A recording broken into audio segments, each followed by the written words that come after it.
Hey, my friends, look at this interesting thing. It involves Federal Deputy Glauber Braga, who is being hunted by the Chamber of Deputies, by the Chamber's Ethics Committee, for having reacted to a provocation by an MBL activist. You already know the whole story, so there's no point in us saying anything else here. We know that it has nothing to do with this activist or this reaction. The point is that Glauber has been denouncing the secret budget commanded by Mr. Artur Lira. In fact, the federal police are investigating alleged irregularities, embezzlement of funds. We saw what happened in Bahia with Operation Overkill, which caught members of parliament linked to a great ally of Cunha, right? By the way, the member of parliament mentioned was him, Elmar Nascimento. Please post his photo here. People linked to this member of parliament and the king of trash, right? So, what's going on? Since then, Glauber has been the target of authoritarian actions. I don't know to what extent the Supreme Federal Court can reverse all this nonsense that is happening in the federal chamber, but everything is fine. What is happening? Bolsonaro's bill and the information from Mr. Igor Gadea. Bolsonaro's bill was studying the possibility of voting against Glauber's impeachment for fear that in the future the deputies could also be impeached. Well, because this illegal impeachment sets a very dangerous precedent for parliamentarians, for deputies, right? And who benefits from all this, right? It's the centrists. They are those deputies who don't have any power on social media. They are those deputies who don't have any power. The only power they have is there, right, in the division of this money and these amendments. Just look at what Igor Gadea writes.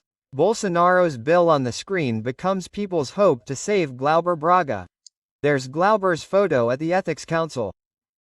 It's even sad, coming back to me, to read an article like this, because I believe that the Planalto should make an effort to avoid the impeachment of a deputy from the progressive camp.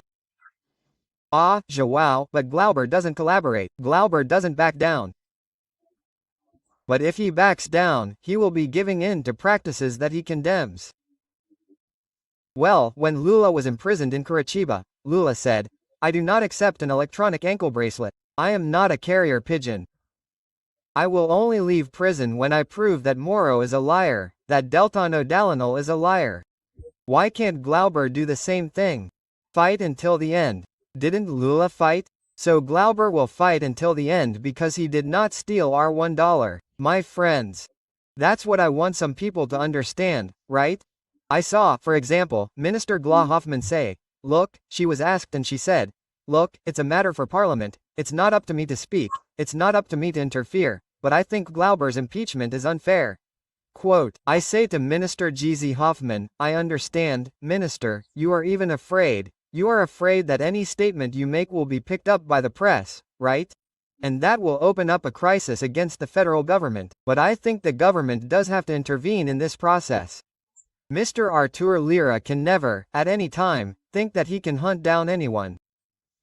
Just look at what Igor Gadea says here, because the PL backed down.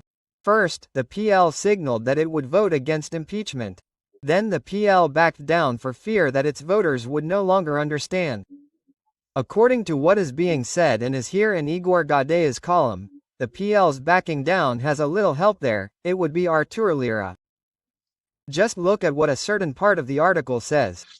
According to Glauber's allies, before the vote in the Ethics Council, as you can see on the screen, part of the place would be willing to support a milder penalty than impeachment, such as suspension of the mandate. This wing of Bolsonaro's party, however, backed down.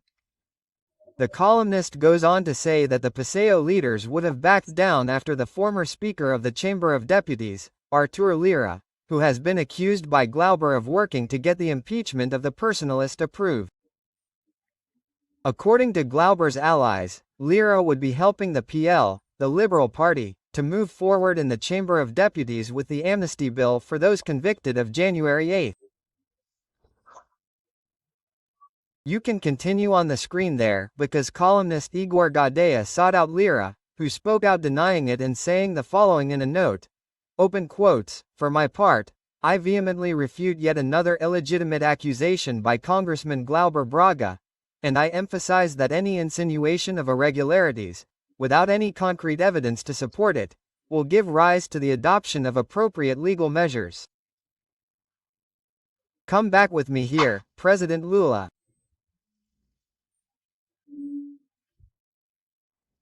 I reaffirm to Your Excellency, if the impeachment of Federal Deputy Glauber Braga is confirmed because of this episode as a pretext, a deputy who looked at Sergio Moro and said, "You are a thieving judge, the people will not accept what you did.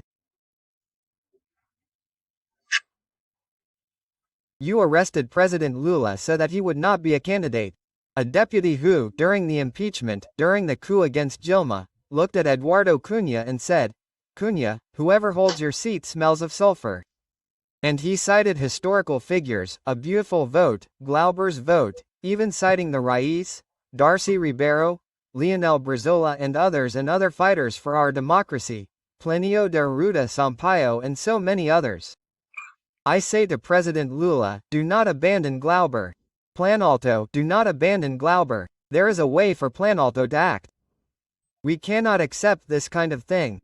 I doubt it, if it were a far-right deputy, if at least this process had been opened in the Ethics Council, if it were the rapporteur Paulo Magalhães, who has already attacked a journalist in the Chamber of Deputies.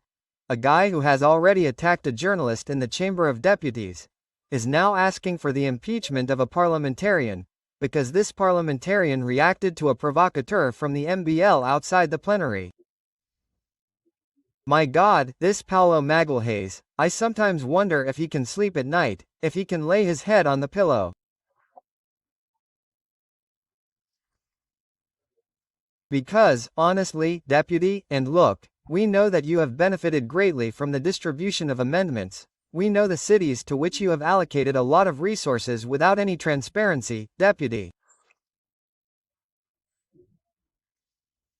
And you were the most voted in cities in the interior of Bahia.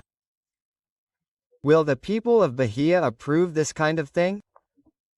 Will the people approve this kind of behavior? Do the people like this? Will they? Will Bahia let this go?